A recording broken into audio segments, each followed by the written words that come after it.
Kali ini kita nak tahu bagaimana pula kalau kita katakan tentang ibu yang menghadapi kelahiran sindrom Down ni. Adakah golongan itu dapat dikenal pasti pada peringkat awal? Okey, untuk ibu, kalau kita tengok statistik biasalah dalam satu kelahiran sindrom Down ni, satu dalam 1250 kelahiran untuk ibu yang hamil pada umur 25 tahun ke bawah. Tapi risiko sindrom Down ni dia akan meningkat dengan umur ibu yang hamil tu. So bila umur 35 tahun ke atas, kehamilan pertama, risiko tu meningkat kepada 1 dalam 400. Okey.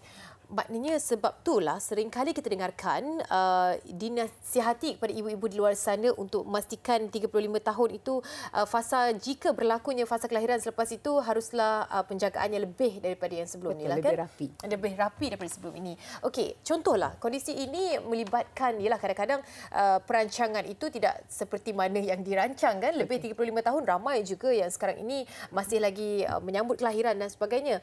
Apakah proses awal yang perlu dijaga-jaga oleh ibu tersebut untuk mengelakkan kondisi-kondisi ini? Okay, untuk ibu yang hamil pada usia melebihi 35 tahun, pertama sekali beliau haruslah pergi untuk dia punya visit ke doktor ONG tu, ikut dia punya follow up. So pada awalnya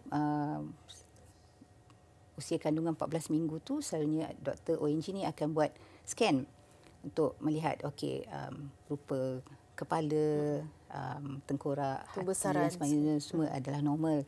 Sekiranya waktu imbasan scan tu terlihat kelainan sedikit, maka ada proses-proses tertentu yang boleh dilakukan, termasuk mengambil ujian daripada ujian darah, daripada air ketuban. Dan ujian darah ni sebenarnya boleh dihantar ke makmal untuk dianalisakan dan untuk dihantar sama ada baby tu ada mengidap kromosom, ada mengalami masalah kromosom, dan kromosom ni adalah mendapati di sindrom Down ke tidak. Okey, itu merupakan prosesnya. Ayo kita tinjau paparan di Facebook kami. Kali ini soalan dari rakan kita, Tengku Wirda. Hello doktor, adakah possibility yang pada awalnya anak didiagnos sebagai clinically Down syndrome dan setelah dilakukan chromosomal study, keputusan adalah negatif? Sekiranya itu terjadi, apakah faktor penyebabnya? Okey, doktor, silakan. Penjelasan. Sindrom Down ni dia sebenarnya satu spektrum. Dia ada yang ringan saja, dia ada yang teruk. Tidak dinafikan ciri-ciri yang saya cakap tu ada yang memang classical features.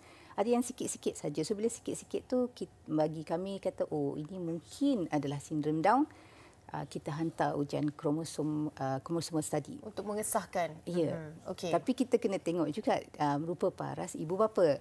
Sebab kita kadang-kadang rupa tu macam ibu, ada rupa tu macam ayah. Tidak semestinya ciri-ciri tu walaupun menepati sindrom Down, dia adalah sindrom Down. So apa-apa pun kita panggil gold standard dia, kita buat chromosomal analysis.